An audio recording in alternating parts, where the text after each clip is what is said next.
Welcome back to the latest episode of The Black Table on the Black Star Network. I'm your host, Greg Carr, and every week we take deeper dives into topics and subjects of particular importance to Black communities, global Black communities, in fact. And today, there's no more appropriate way to label the conversation we're about to have today than a global conversation about Blackness, about modernity, about the birth of the modern world. And the brother that we have invited, who has graciously accepted our invitation to come to the Black Table, is none other than Howard French. Professor French has been a professor at Columbia University Graduate School of Journalism since 2008. He began his teaching career at the University of Abidjan in Cote d'Ivoire in the early 1980s. And many of you probably know his work as a journalist. And a long career as a journalist, writing about Africa for the Washington Post, Africa News, The Economist, other publications. I came in contact with his work, when he was writing for the New York Times. He was a foreign correspondent and senior writer. He's reported from all over the world: Central America, the Caribbean, Africa, West and Central Africa, China, Japan. He's been twice nominated for the Pulitzer Prize. And of his several books, that certainly have impacted me and a number of folks who a lot of students I've had over the years. Everything Under the Heavens: How the Past Helps Shape China's Push for Global Power. Africa, China's Second Continent.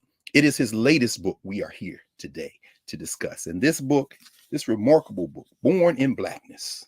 I see it there. Africa, Africans, and the Making of the Modern World, 1471 to the Second World War. One man, I don't know how he did it, but we are going to find out together, is literally reinterpreting the history of the modern world over the last half millennia. So without any further ado, we're going to invite to the Black Table our brother, Professor Howard French. Welcome, Brother Howard. How are you, man? It's beautiful to be with you, Greg. That was a lovely introduction too, by the way. Hey, man, that's the absolute least we can do. When you work this hard, we have to honor that and elevate that. And so we're deeply grateful. We want to jump right into it. This book, which with notes goes to 500 pages, and it is a beautiful book, beautifully written, beautifully crafted, and beautiful looking too. We talked about that a little bit before. I want to start at the end, in the afterword. As you talk about your family, you talk about your roots, you talk about your wife's roots in West Africa, Ghana, you talk about your family roots in Virginia.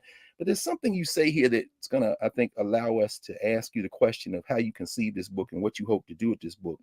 You end the very last paragraph of the book. You say, as much as anything else, the story of my ancestors put me on the path to study the broader history of the Atlantic world contained within these covers, ending the invisibility of Africa in the construction of what we all know and experience as the modern lies at the heart of that struggle.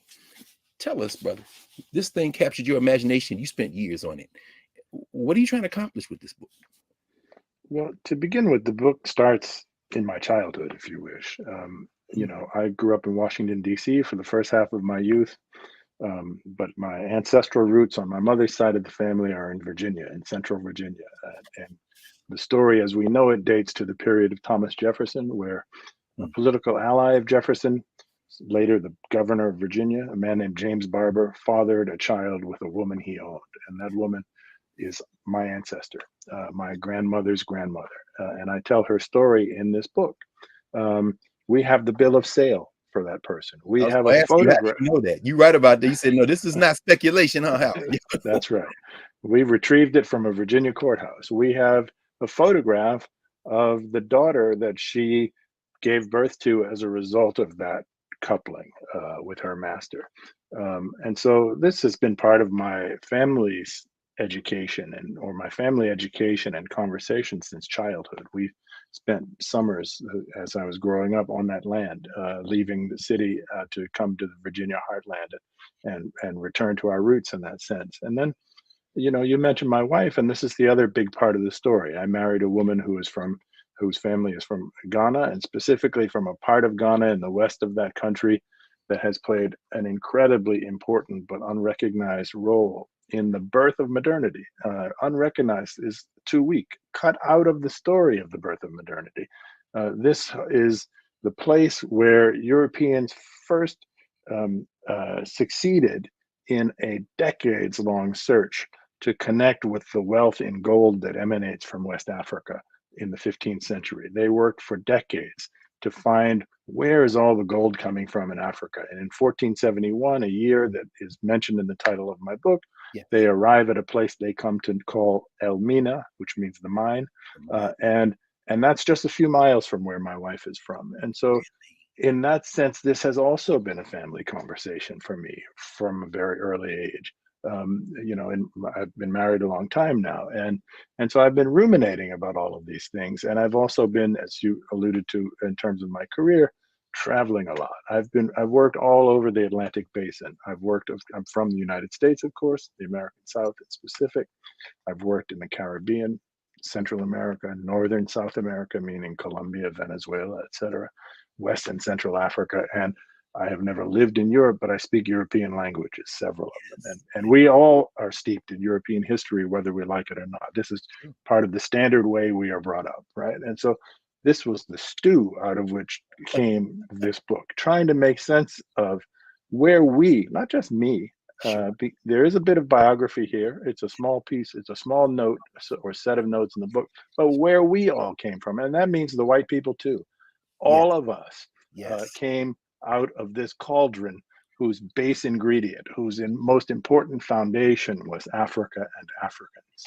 But you start, it's fascinating how, because of course, and as folks who get this book and read it, and hoping everybody listening to us will do that, of course, and share.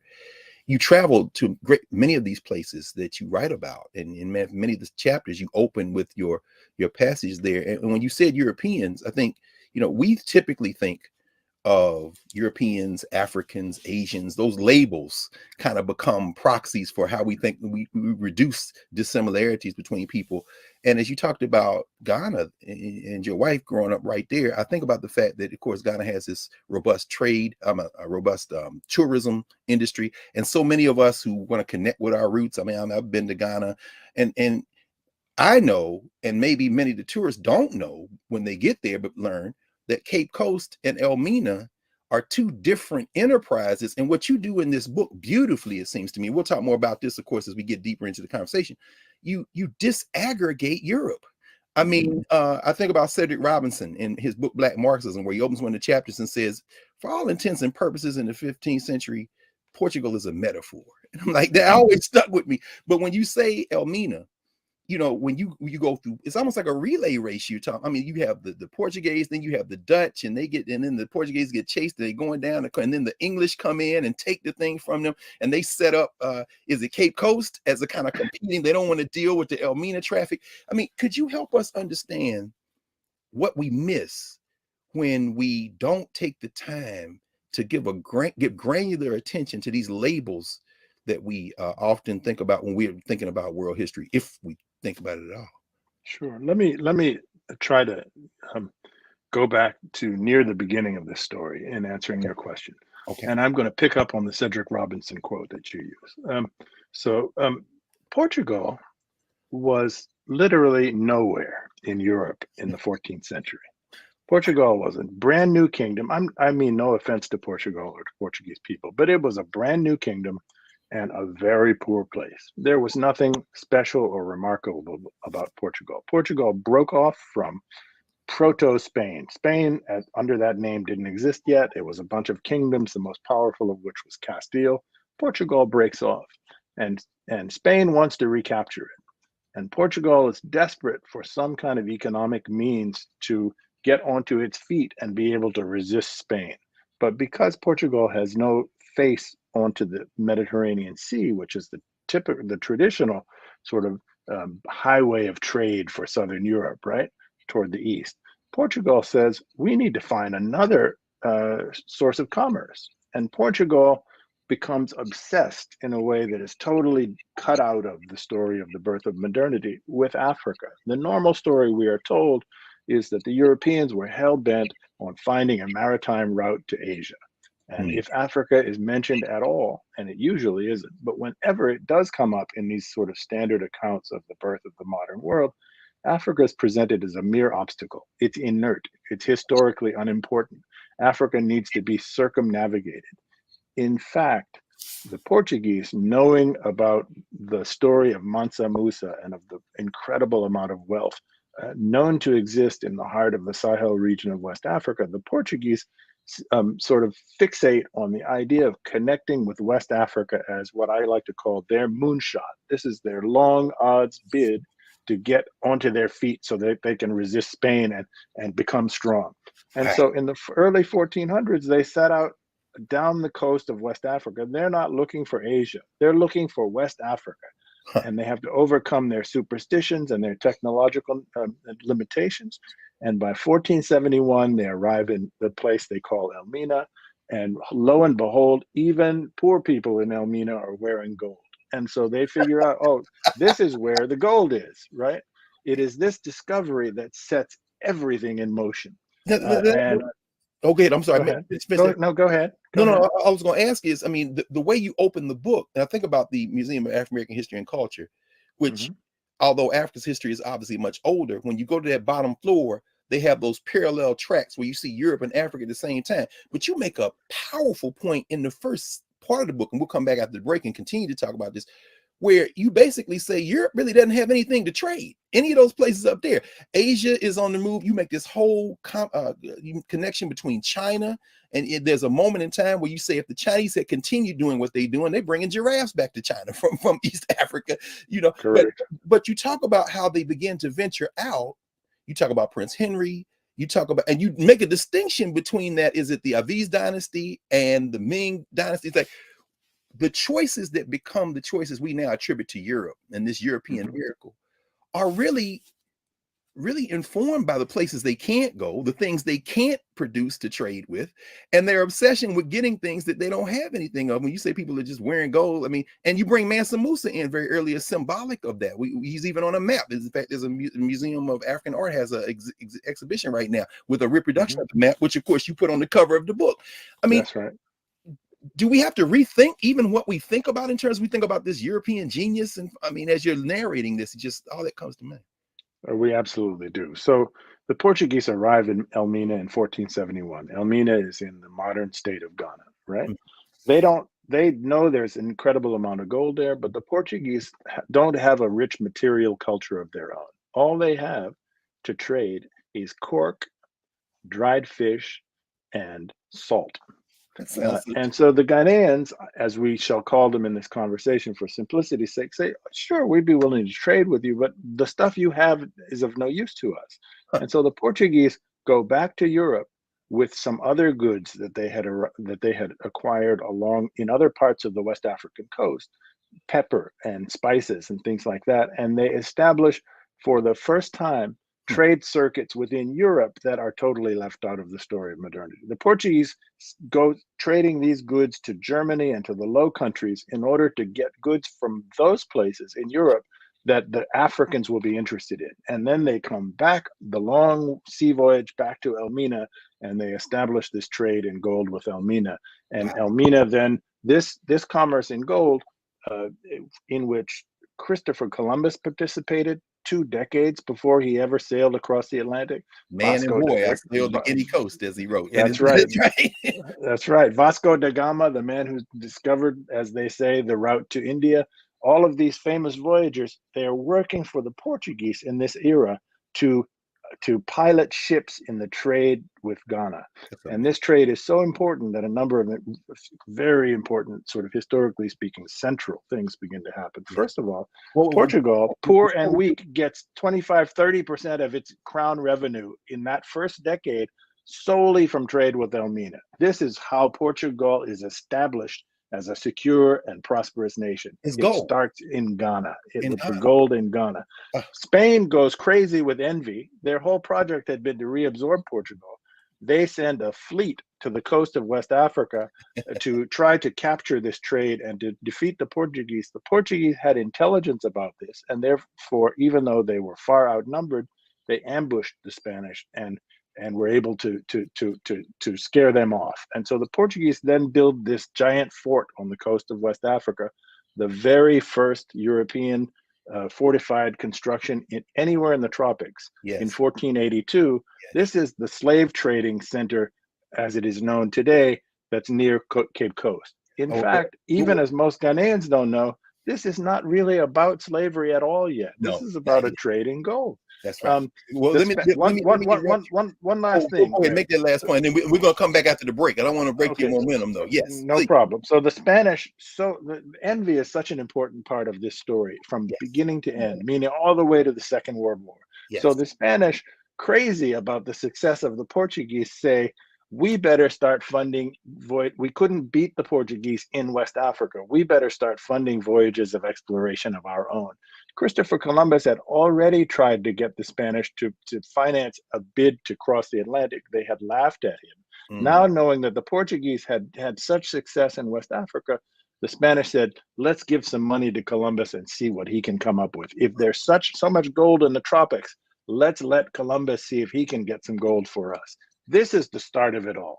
It's wow. not, let's sail to the Indies, let's sail to China, let's do this or that. It's all about the prosperity that stemmed from connecting with West Africa. Excellent. This is a good place. This is a good place for us, Paul. Thank you, Prof. That really does lay the foundation. We are going to take a break, and when we come back, we are going to continue with Howard French. His book "Born in Blackness." What we've just heard is basically covers much of the first part of a 5-part book, of a book of nearly 500 pages, which lays this out in great detail. So, back in a moment at the Black Table.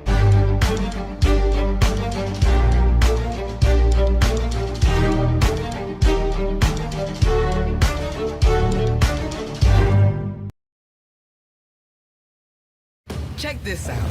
Joe Biden and Kamala Harris are investing a record $7 billion into HBCUs. Billions for campus improvements, grants, and debt relief. Billions more for HBCUs. Endless possibilities for us.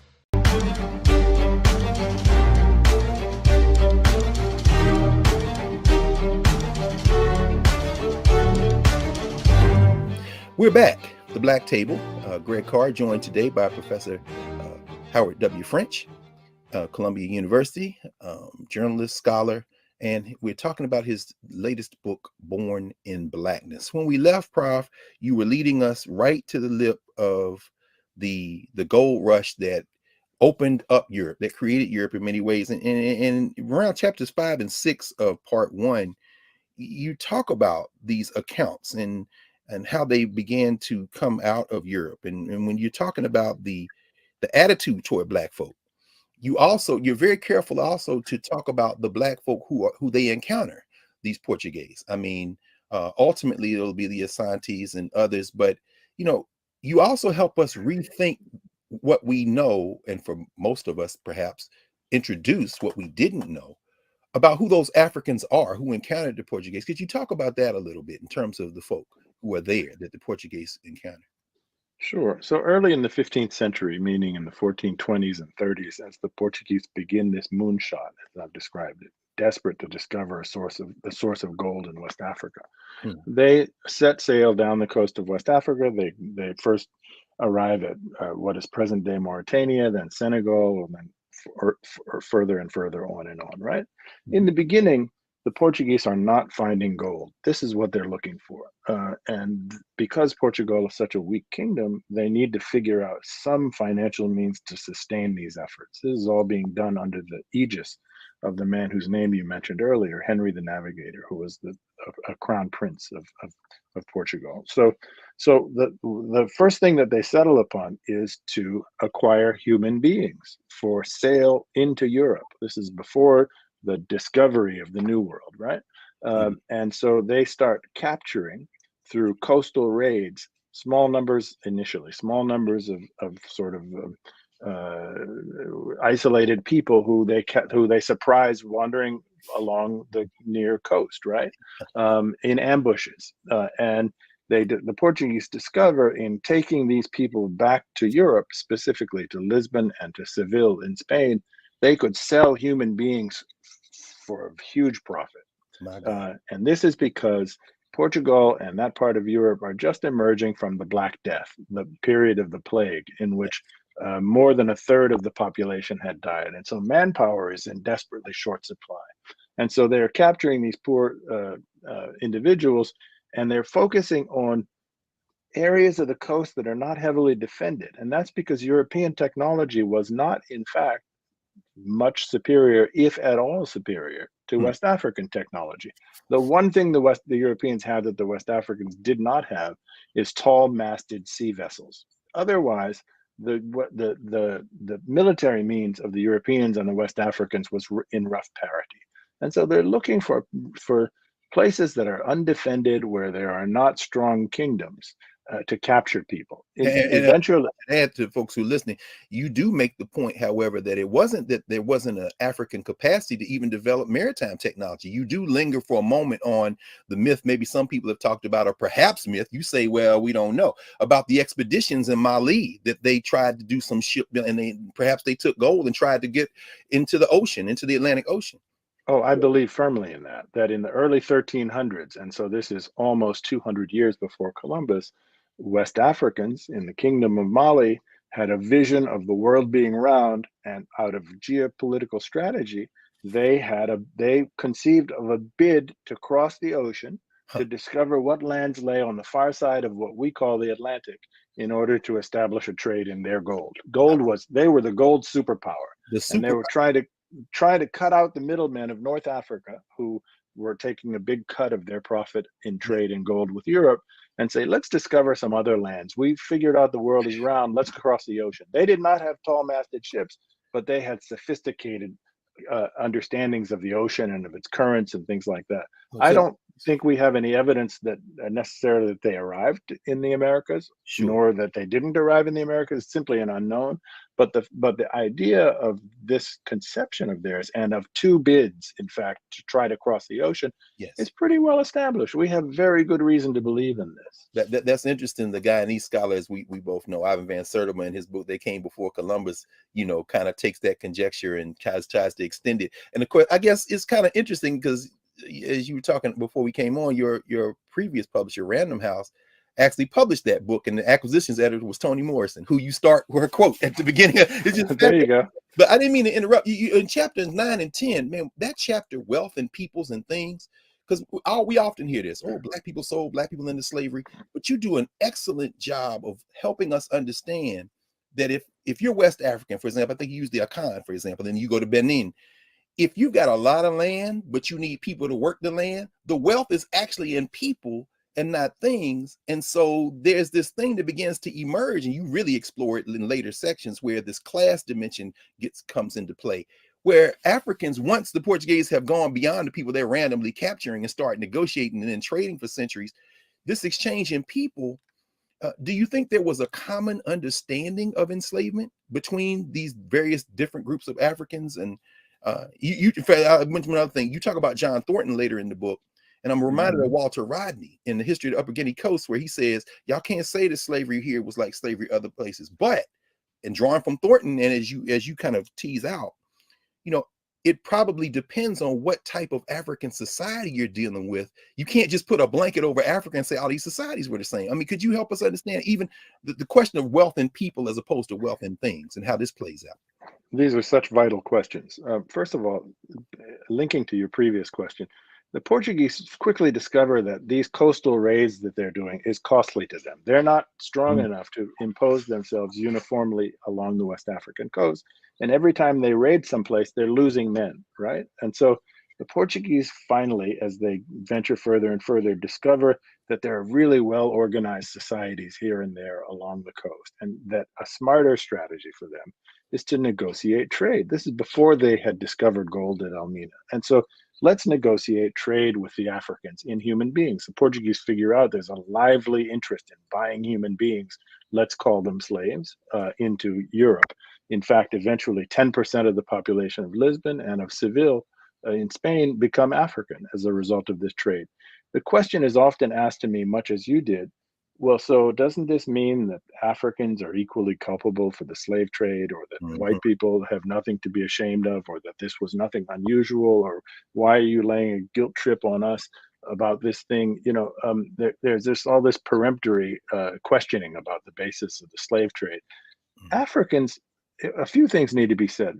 First of all, before the establishment of truly extensive links between Europe and Africa, Africans didn't think of themselves as African. It's a hard thing for us to wrap our minds around, right? If everybody is Black that you will ever encounter in your life, Blackness is not a feature.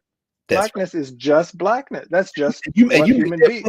You make that point with the ruler of Dahomey. It's like, look, all these people look the same. All we're doing is defending ourselves. I mean, it's fascinating to when you bring that point up, man. Well, I'm sorry. So Blackness, like whiteness, emerges from this clash of cultures and these encounters over time.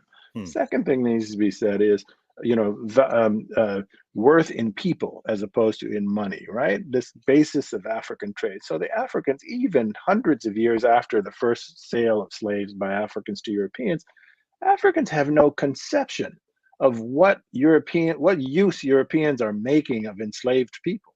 Wow. Because Africans themselves do not use enslaved people that way. Africans throughout Africa worked to assimilate captured people who had been defeated in warfare, and into the victorious society, because the supreme value of any ruler was increasing the population. And so keeping them marginalized or as a subject class or something like that, or rank exploitation, made no sense in that cultural context. And so the Africans selling people to the Europeans not only have no conception of chattel slavery and of plantations, and I want to deconstruct this word plantations. Plantations, we need to get away from using this term. Plantations are prison industrial labor camps. They are nothing less than that, right? Plantation is far too elegant for what we're talking about. Yes, sir. In fact, let me pause you there for a second. We just took this is going to be a shorter segment. We're going to take a quick break.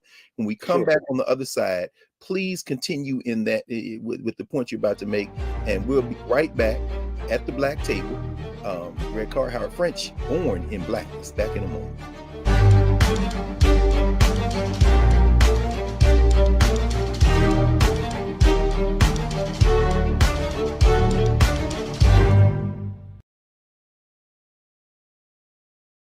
You heard why we're marching, and it's really a launch.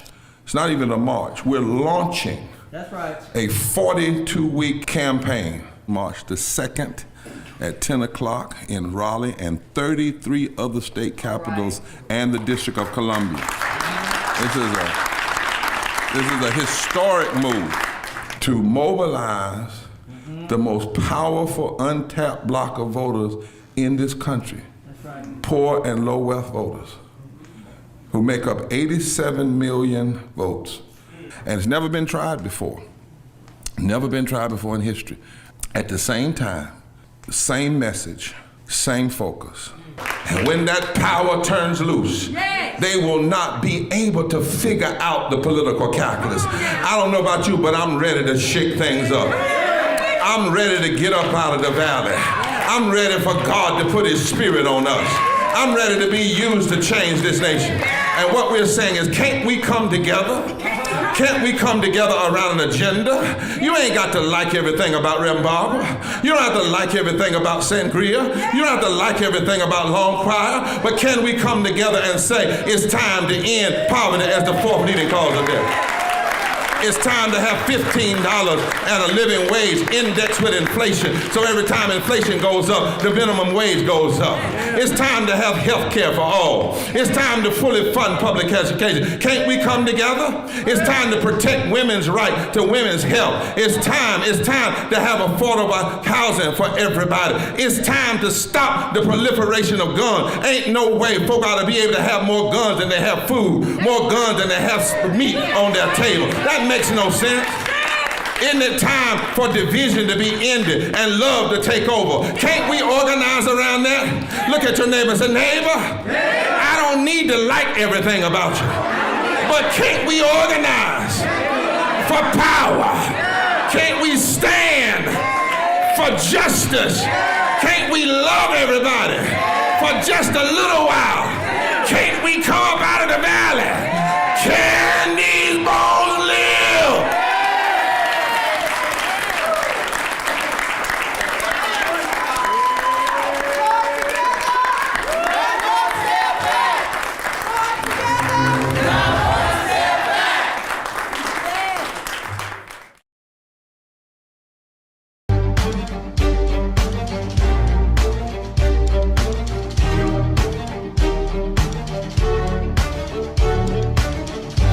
Welcome back to the Black Table. I'm Greg Carr here on the Black Star Network, and we are in the middle of one of, if not the most important conversation Black folk need to have when it comes to historical memory, the birth of modernity in Africa's place, with Professor Howard French. Prof, when we left, you were just leading up to the creation of these prison industrial death camps, these labor camps, these plantations, and again, you all have to get this book. It's almost 500 pages. How do African people get pulled into this huge complex? And I'm thinking now about near the end of part 2, we talk about the end of the world and pathways and becoming Creole. You make this point on brassage and creolization and how Blacks become, I think the phrase you use is the unabsorbed catalyst of this. I mean, could you talk? I mean, are we at the moment now where this thing just begins to explode exponentially in terms of these European countries that are going to use Africa as a piggyback ride into modernity? Or Sure. So as Europe begins to subtract people from Africa and to put them to work in these new institutions that they established in the New World, which I'm calling prison industrial labor camps, Europe begins to obtain wealth on a scale that's never been seen before in human history. This is the most, I argue, the most important economic advance in the modern age prior to the Industrial Revolution. This industrial labor camp model produces far more wealth than the Spanish acquired. So the most famous stories we have of European wealth acquisition in the early modern age is the Spanish conquistadors going here and there in South America and Mexico and defeating vast empires and then carting off huge amounts of gold and silver in their galleons, right? We are not told how much more wealth, in fact, Europeans obtained in this era from prison industrial labor camps, growing especially sugar. First in Sao Tome, where this model is invented, Sao Tome just off of equatorial Africa. Then it transits in early 1500s, the Atlantic, and is established in Brazil. And then in 1630, it sets up shop in Barbados under the English, and then into the French Caribbean, Martinique and Guadeloupe, and finally Haiti, which is the richest, not called Haiti yet, it's called Saint-Domingue, but French controlled and the richest colony in the history of the world. This is a cycle. In each of these places, each of these individual places, take Barbados, 1/3 the size of the city of Los Angeles. The exploitation of hundreds of thousands of Africans creates far more worth in that tiny little place than all of the gold and silver that the Spanish carted off. Right? Can I ask so you, you're asking, yes. No, I was going to ask you, in part 3, you got a chapter, I think it's chapter 20, capitalism's big jolt. And I don't think people understand the impact of sugar and then the triggering of caffeine and then cocoa. I mean, you know, I often tell students this is almost like the international drug trade starts with Europe. But when you talk about Barbados, and we will have to have you back because in terms of contemporary politics, I would love to hear what you think about somebody like Mia Moore Motley in Barbados breaking away from the crown. Barbados, that little place, you know, because they have this proxy war. So could you talk a little bit about how these commodities literally created the political economy of these European nation states? Sure. So Barbados is, in fact, the beginning of the British Empire. Britain was a bit player in the story prior to the Barbados. Sugar is an extraordinarily rare and lucrative luxury item. And so the English had watched the Portuguese make an incredible fortune in Brazil, and they said, we got to do this too. And they capture Barbados, which had the Spanish controlled most of the Caribbean, but they had focused on the big islands, Cuba, Hispaniola, and Jamaica, which they originally controlled. And so the English said, okay, these smaller islands close to South America, the Lesser Antilles, we can take over these and start this model. This is where England's wealth and preeminence in the world begins. This is the very foundation. It's in that tiny place of Barbados. And it begins with sugar and the extraordinary profits that are made from sugar. And it's not just an economic story of incredible wealth extracted from African labor in a little tiny postage stamp sized place like Barbados, but it changes English society in fundamental ways that your question alludes to. So sugar and coffee become commercially available for the first time. In 1650, a coffee shop is opened in the city of Oxford in England. Right away, it spreads to London. English people become addicted to sweet coffee. Some entrepreneur gets the idea, that if you have a captive audience sitting in what we'll now call a cafe or a coffee shop drinking Yes, a sir. stimulant, they like to discuss the affairs of the moment, the affairs of the day. Let's sell them a broadsheet with the news. This is the birth of newspapers. Come on, And man. it is out of the birth of newspapers, which is derived from all of this extracted African labor, that English democracy takes its seat. Citizens begin to feel for the first time, we have a right to know what's happening in our country. This is a citizen's right. And we are going to be part of the debate. All of this flows from expropriated labor. So the intellectual class, the leisure class, even the people working in the factories who can now work longer and produce the wool because they got caloric intake as a result of sugar. Correct. While all that's going on, you make a fascinating point about the technology and the intellectual work behind extracting labor that is worked out in Barbados and then comes to Jamaica, and the French are doing it. And as I was reading, and I'm thinking, you really have laid the foundation for how we should even reimagine how we think about labor in a modern capitalist society. They're working the hell out of these people, and ultimately dehumanizing labor becomes a foundation in modern capitalism. But that stuff's worked out in the plantations too. Well, the like you said, the prison industrial camps as well, isn't it? Yes, and that's why I insist on that term, because this is a new form of labor organization. First of all, chattel is new. In other words, the reduction of human beings on the basis of race to the state of bestiality, that's new. And then secondly, the division of labor, the tight, nearly militarized supervision of workers, the extraction of productivity through corporal punishment, the specialization of Africans who are broken down into teams and held accountable for their production and punished if they fall short in their productivity, and trained in specialized tasks. All of these things, which we think of, most of which we think of as part of industrialization, all take place in these prison industrial labor camps. And so we typically think that's what we learned. Right. We think industrialization starts in England with textile factories, and this is a matter of ingenuity, right? This is Europeans. They come up with a bright idea. Aren't they clever, right? This actually happens in the skin of Black people. 150 years before there's anything happening with textiles in England. So let me ask you, man, this is fascinating. The English, as you say, they're not even players in this. Now I remember as a child, forget the ambush the Portuguese have on the Spanish. The only thing we learned about the Spanish, if we learned anything, was the Spanish Armada and their defeat by the English, because England is narrating this thing as their great breakout. But you make a point, you sustain an argument that the Dutch, actually the Netherlands, had the plan for this global thing. They couldn't bring it off, and it's almost like the English pick up their notes and execute the plan that the Dutch had. How did the Dutch play in this?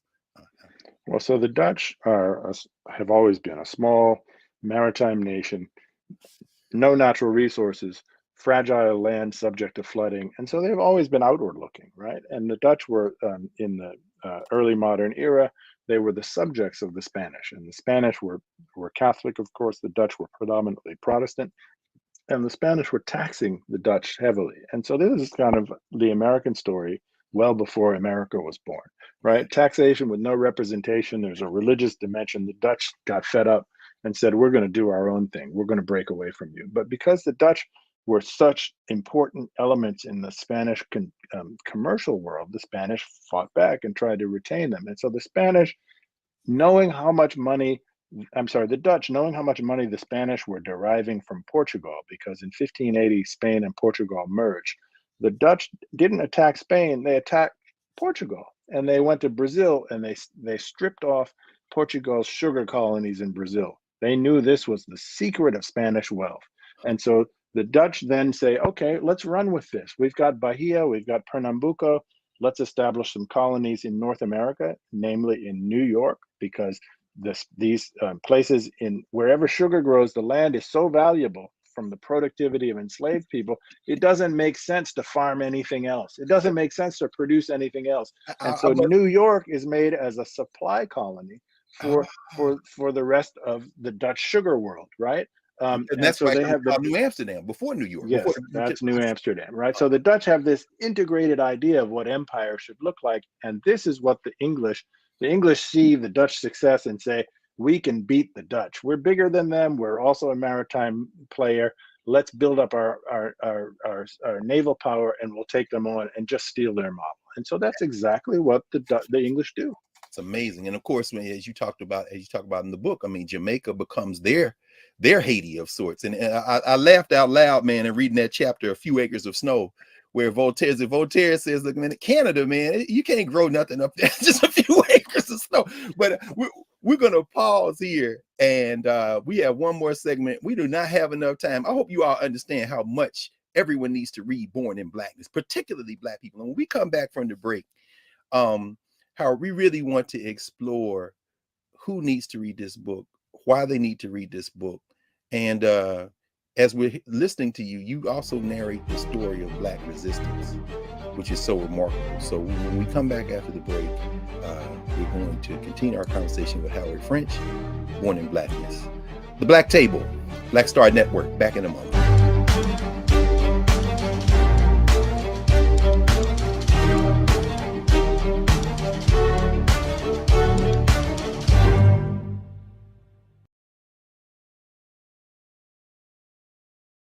Check this out. Joe Biden and Kamala Harris are investing a record $7 billion into HBCUs. Billions for campus improvements, grants, and debt relief. Billions more for HBCUs. Endless possibilities for us.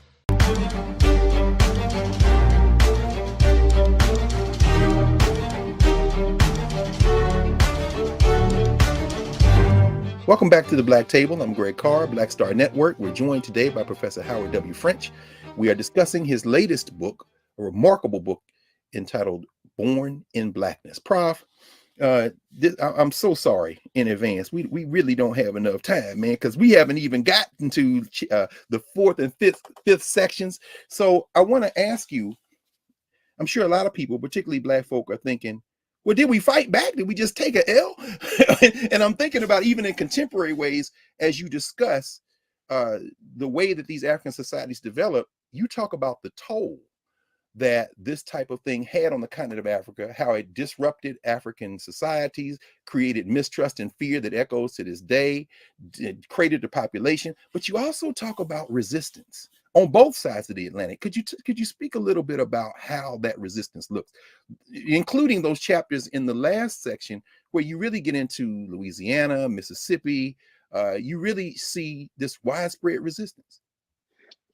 Thank you for that question, Greg. Let me just start by sort of saying who I wrote the book for, right? Yes, Who I wrote the book for is in part a story of resistance. I wrote the book for everyone. We are all, whether we're black, white, red, yellow, or whatever, the inheritors of modernity, the modernity that was created in this cauldron whose fire consisted of Africans and Africanness and of the labor extracted from Africans. And we need to place this back into the center of our history, right? But I wrote this book in specific with the desire to persuade African Americans of the urgency of reconnecting across borders with the bigger, broader history of Blackness, and to understand that resistance for us as a community consists not only of fighting our national battles and existing parochially. We got our hands full in this country, but we have to overcome the idea of resisting in a parochial sense, meaning, just fighting local battles. That resistance consists of connecting across frontiers and reestablishing the urgency of what unites us via this history across regions throughout the Atlantic, as opposed to the particularities that make one community special or distant or different or distinct from another. Like, I'm West African, or I'm African American and you're Caribbean, and therefore we're not really the same thing. Resistance consists in part of getting rid of that kind of thinking. Okay, now back to your question explicitly. Yes. Resistance is part of begins at the beginning of this story. So in Sao Tome, where the slave and the prison industrial labor complex is invented in the early 1500s, there are uprisings. There was a ship mutiny in some of the first ships brought from mainland Africa to that island by the Portuguese. Ships rose up.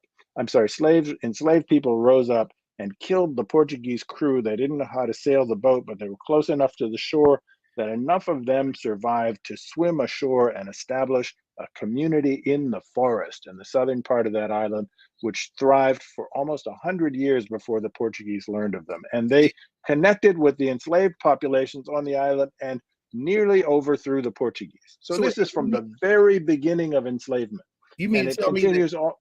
Sorry? I was gonna say, you mean to tell me that even when we do learn about the Maroons, or and as you write about the Maroons in English speaking, the Maroonage, or as you talk about in the Quilombos in Brazil, you mean to tell me that those first communities were not in the West Atlantic, but literally off the coast of Africa? Just off the shore of Africa. Africans at every moment of enslavement resisted enslavement. Wow. And And so, they still tell those stories. When I read the chapter, you said they still tell those stories there. that's right. I drove up. No tourists go to Sao Tome, right? So I show up in Sao Tome and I'm driving to the part of the island where those communities were established hundreds of years ago. And the school kids who surrounded my car knew right away why I had come.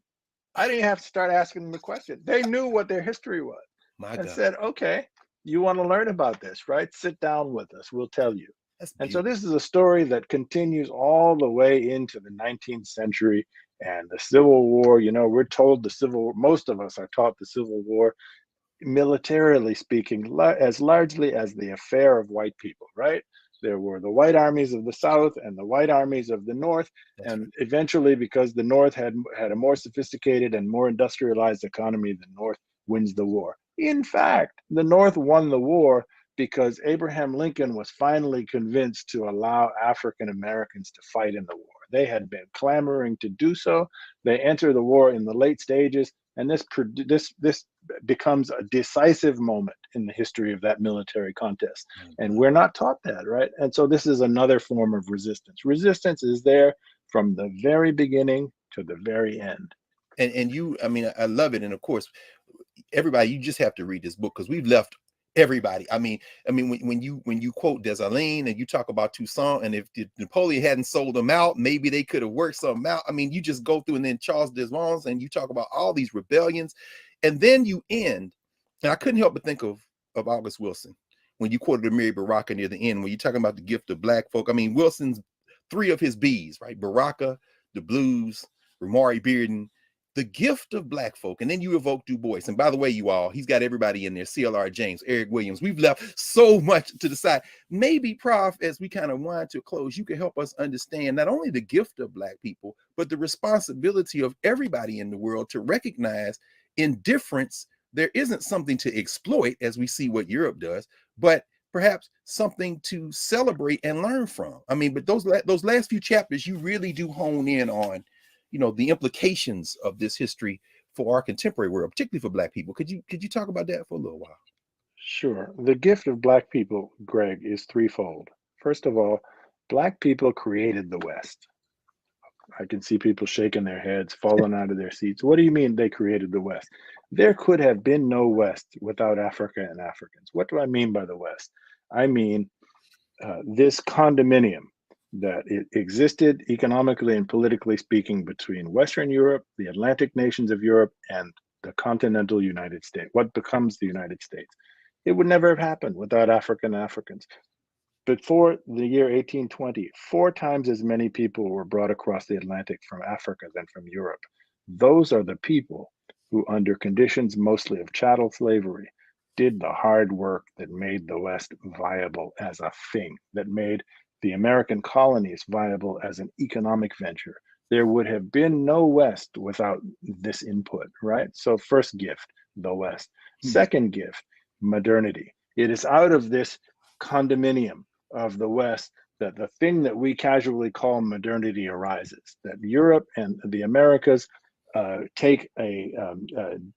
begin to ascend and separate themselves from previous parts of the world centers of economic wealth in the world, India and China and the Muslim world in the so-called Middle East and whatnot, right?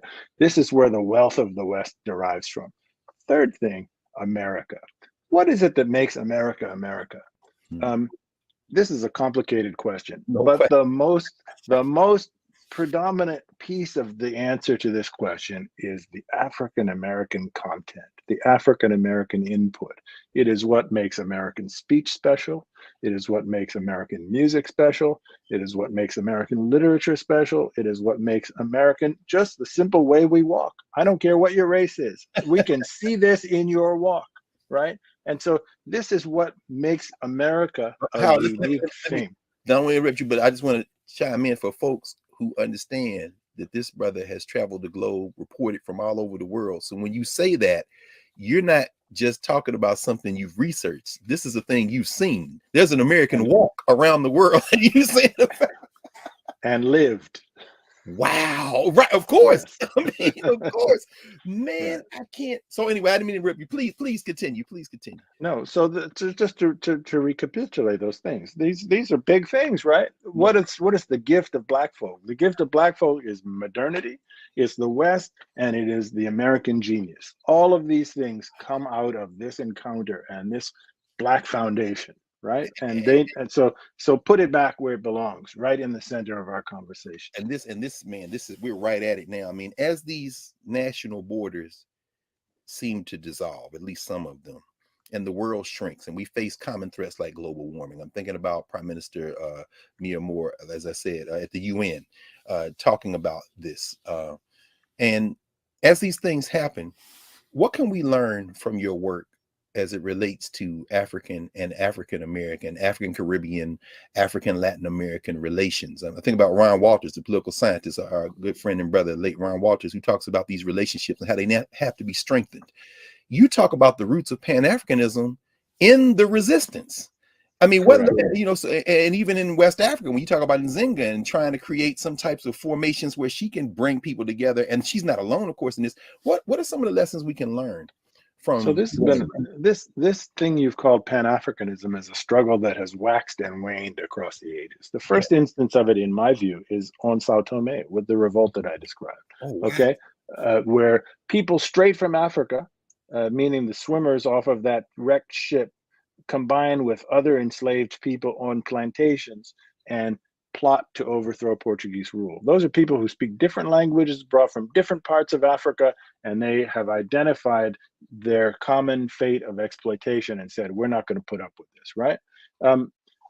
What we need to learn is that as this thing has waxed and waned, we can't lose sight of the ball, right? So in the 1940s and 1950s and early 1960s in this country, this is recent memory, historically speaking. We were in a moment in this country where political elites among the African American population had Africa and the Caribbean at the forefront of their minds. These are people who, you know, Martin Luther King, Ralph Bunche, I could go on and on with many other names. Horace Mann, just to mention Americans, right? Had connections in Africa that supported Nkrumah in terms of Nkrumah's independence drive in the 1950s to become the first sub-Saharan African country to obtain independence from European colonialism. Nkrumah becomes independent.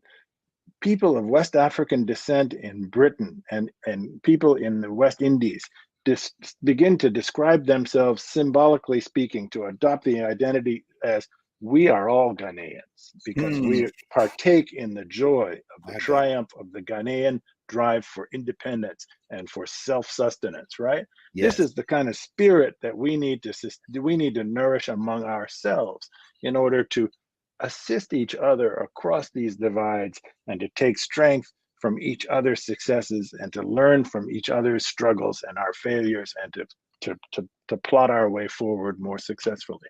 This is the Pan-African thing that I have said has waxed and waned. And comparatively speaking, when you think about what happened in the 50s and 60s, we're at a relatively low moment right now. That's Peoples true. are pretty much inwardly turned. Absolutely. What many of our listeners in this particular conversation need to understand right now is this. It's an important thing, right? 10% of the people who are permanent residents or citizens of this country who identify as Black were born in Africa. And that number is growing. That number is growing fast. Yes. Africa is itself growing fast. Yes. Africa is 1.4 billion people today. By 2050, it's going to be over 2 billion people. By the end of this century, it will be between 3 and 5 billion people. And That's more than my China numbers. and India combined. Okay, check Okay. my numbers, Prof. I was reading a recent book. It's called A Scramble for Europe. And the author was making the point that at this time, he's estimating about 40% of those people in Africa are under 15 years old. Does that sound right to you? It's correct. Yeah. That is. Yeah. So There's we're a talking there's a about not only demographic.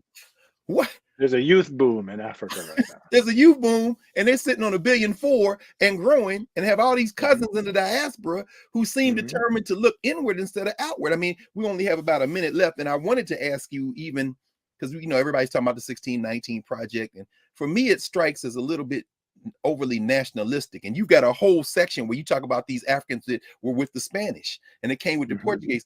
I'm wondering, how do we break out of these narrow nationalisms that kind of sometimes constrain the kind of thing you're talking about?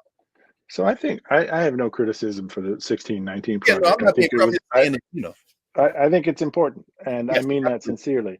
Absolutely. However, it is a national project. It is a project that places American history at the center of its focus and doesn't expend a terrific amount of energy looking beyond American borders. And that's legitimate for its own purposes. Sure. My project is very different. I'm saying, let's put African Americans back in world history.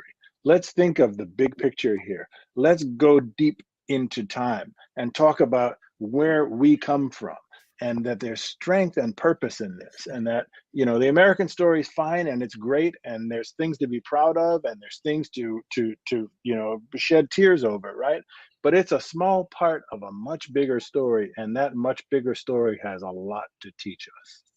Professor Howard W. French, when you said that, man, who I thought of immediately was Carter G. Woodson, who said the same thing. He said, this isn't Negro history, it's the Negro in history. And you've given us, you've given us with this book, the latest. As I was reading it, I was thinking about journalists like Lerone Bennett with Before the Mayflower, folk who are writing to general audiences like There's a River, Vincent Harding, and those who have written many academic books and textbooks which make many of these points. But you, not only as a scholar, but as a journalist, crafted a way to bring all those stories together, add your perspective, and put it in a place where, and as I told you in other contexts, some school children, there's a family where they were reading the book to their children, and the child said, I want to ask Professor French a question. So, I mean, that's the reader accessibility to this book. And we want to thank you for this work, brother. It's a real gift. And we intend to honor you by reading it and thinking and acting on what you've laid out for us. So thank you for joining me.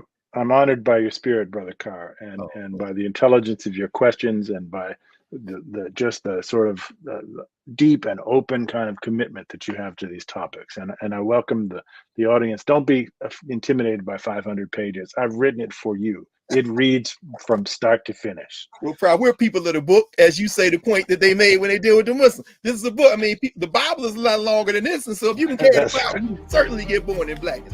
So thank you, Professor French, Howard French, for joining us here at the Black Table, and we're looking very much forward to having you back soon so we can continue the conversation. It'd be my pleasure. Yes, sir. Yes, sir. Back in a moment.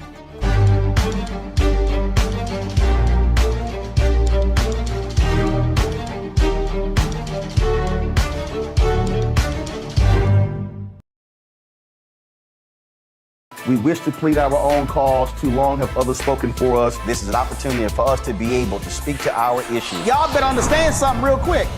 We ain't going nowhere. It is a continual battle that we see all across this country. Revolution will not be televised. The revolution will be streamed. All momentum we have now, we have to keep this going. He makes sure that our stories are told. Roland Martin's doing this every day. You can't be black-owned media and be scared.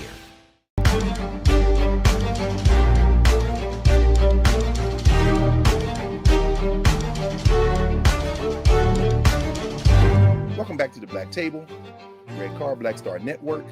We have been joined for the hour by Professor Howard W. French, discussing his book, Born in Blackness. And so we'll end today with a quote from one of Professor French's friends and comrades and colleagues, a man who is now an ancestor, the great Haitian scholar, word warrior, culture keeper, Michel Rolfe Trujillo. Trujillo wrote that history involves people in three distinct capacities: Number 1, as occupants of structural positions or agents. Number 2, as actors in constant interface with a context. And number 3, as subjects, that is, as voices aware of their vocality. Peoples are the subjects of history the way workers are the subject of a strike. They define the very terms under which the situation can be described. Without knowing who we are in time and space, we often become people who are acted upon instead of people who act. And today we spent the hour with a brother who is urging us through his scholarship, through his practice, through his model, that as we become informed, we act to create the world we want to live in. So join us again next week for the next convening of the Black Table. Looking forward to that. And in the meantime, y'all stay safe.